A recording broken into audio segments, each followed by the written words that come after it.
Hello everyone. So today we will learn about hypergeometric distribution that we see in exam P of SOA. So this is another kind of a discrete distribution that we learn apart from it's a binomial or negative binomial or Poisson distribution.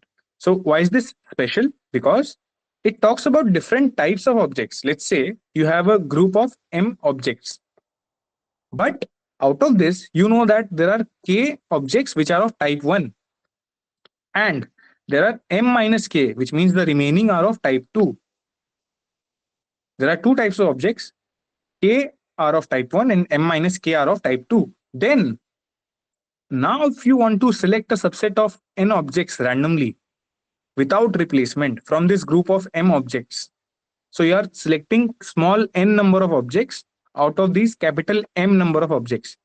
Then let x is now a random variable which denotes the number of type 1 objects that you have chosen out of your subset of n objects. So you have chosen a subset of n objects.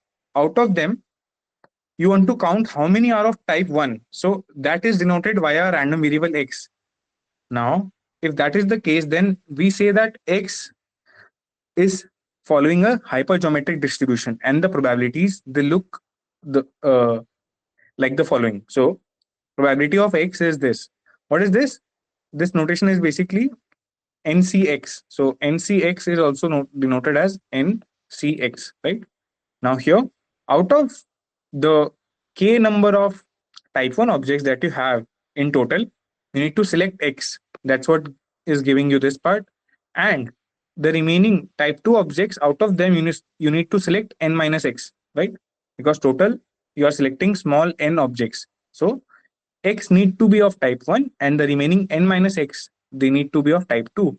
This is your favorable case. These are number of favorable cases, and total number of cases is out of m you need to select n, right? That goes in the denominator. This is what is giving you the probability of x. Now what is the support of x in this case, or the range of x? Think about it. X cannot be larger than n or k, right?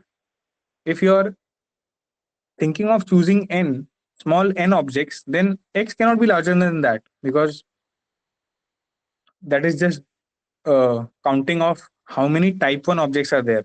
Or it also cannot be larger than k, because if in my original sample of capital M objects, if I don't have more than k objects, then x can never go beyond k, which means it will always be less than the minimum of n and k. And what is the maximum that it can be? So basically, this is the maximum value that it can achieve.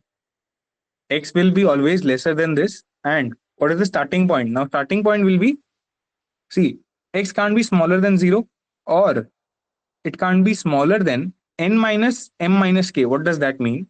For example, if in your original sample of m objects, if you have m minus k number of type 2 objects, then if you are selecting a sample of size n, then the maximum that you can select of type 2 is this, right? This is the maximum. M minus k number of type 2 you can select maximum.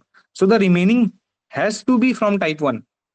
So that means x will have to be always greater than or equal to the max of these two things, 0 or this thing. So this is the range of x for this hypergeometric distribution.